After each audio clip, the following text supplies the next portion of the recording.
Welcome to another episode of In the Nude. Have you ever noticed that you overthink? You ruminate on things and you just go over them and over them and over them in your brain. You think of worst case scenarios. Your brain just doesn't want to shut up. Did you know the opposite of being is thinking? When you're thinking, you are actively not being present in the moment. You're either being in the past or you're being in the future, but you are not being here. And did you know that overthinking on top of not being here is a way that you disassociate from yourself? Yeah. So when you decide to go out of your body and into your brain, you are literally leaving yourself with the bag. And why you do that? Because of years and years and years of not being able to take up space with your feelings. Because it is uncomfortable to have those feelings now that you are so in the pattern of putting them aside. When you come to something that normally would beget feelings for somebody who might have had a family, healthy environmentness, who knew how to process and regulate feelings, when you come to that environment, you automatically start analyzing logically and analytically in thought, going through the scenario instead of feeling it. You leave yourself, your body, holding the bag of the feelings and you disassociate. It's one of the reasons when you start healing, if you come from a traumatic or CPTSD background, compound post-traumatic stress disorder background, when you start healing, you start feeling a lot of negativity, a lot of depression, a lot of anxiety, because you left yourself with the bag. It's like, imagine you're in a scenario, right? And you have you and you got a little kid with you, and then something chaotic happens, right? Something scary, a bear comes out. Imagine you sitting there and tossing that kid's hand aside and running the opposite direction. That's what we do to ourselves when we decide to abdicate our being to overthink. That's what we did when we were growing up, is we abdicated that part. We didn't want to process it. We couldn't process it. We weren't allowed to process it. And we have now begat the pattern of constantly pulling out of our body and disassociated into our brain, into analyzing and thinking through something that was never intended to be thought through. A feeling is a feeling. It is not something that you can logic yourself out of. You can sit there and try to pretend that you can give reasons and excuses why you shouldn't feel. It doesn't matter, because you are feeling it. And then you go about this process of healing, and then all of these sad, anger, anxiety start boiling up and coming to the surface well before you can start getting to experience feeling joy, because you left yourself, your body, holding the bag for all of those feelings. As a child, there are moments where you felt joy and all that, and you were probably allowed to have those feelings, or at least to some degree. So you weren't left feeling the bag, holding the bag for that. But now, as a grown adult who is now healing and trying to figure out exactly who I want to be and how I want to relate, and regulating yourself, and your healing, it starts with coming back into the body.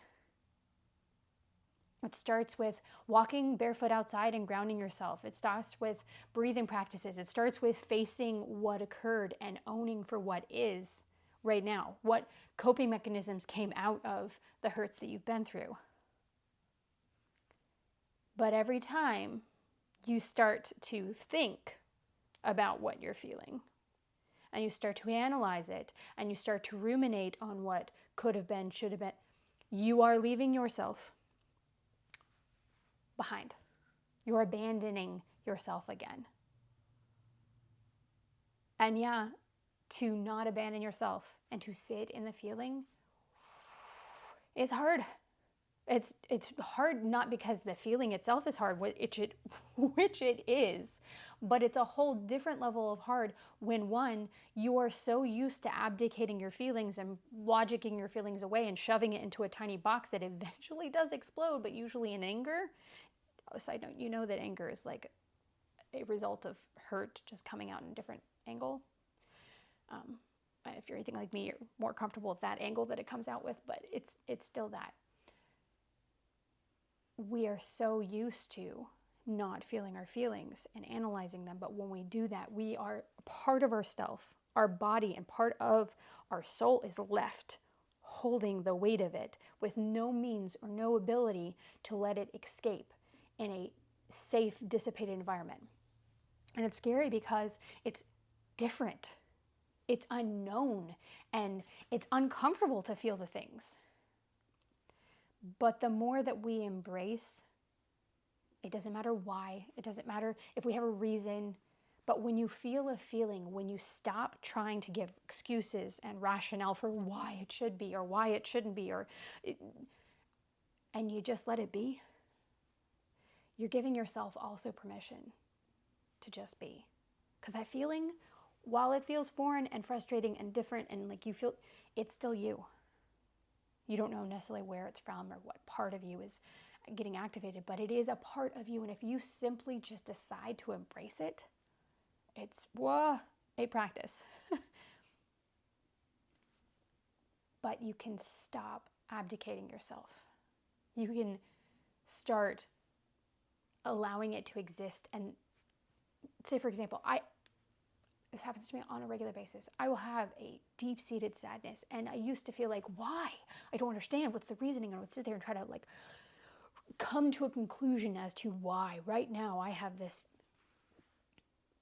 But when I just stop and go, okay, I'm feeling sad, I curl up.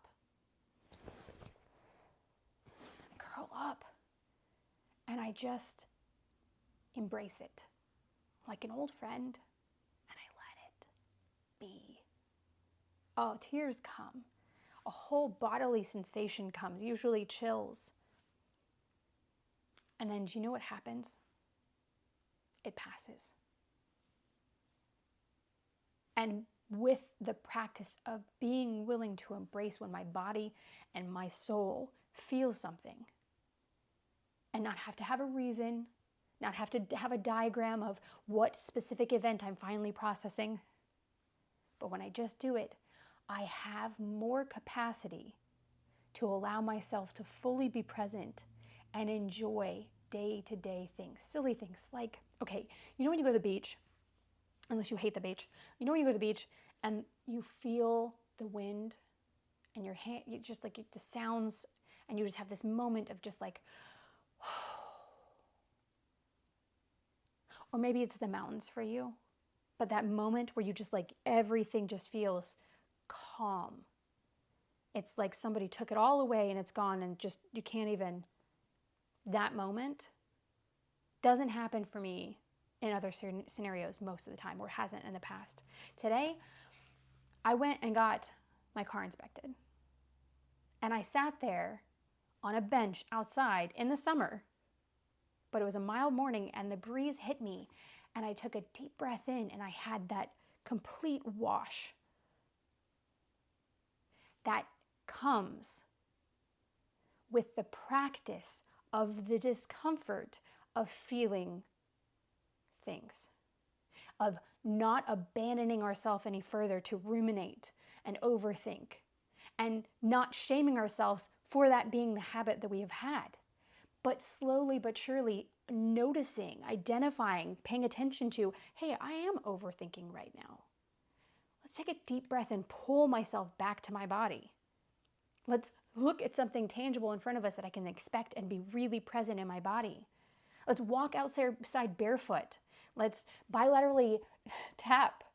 Let's stimulate the vagus nerve to actively help my nervous system calm down enough that I can be present with my person.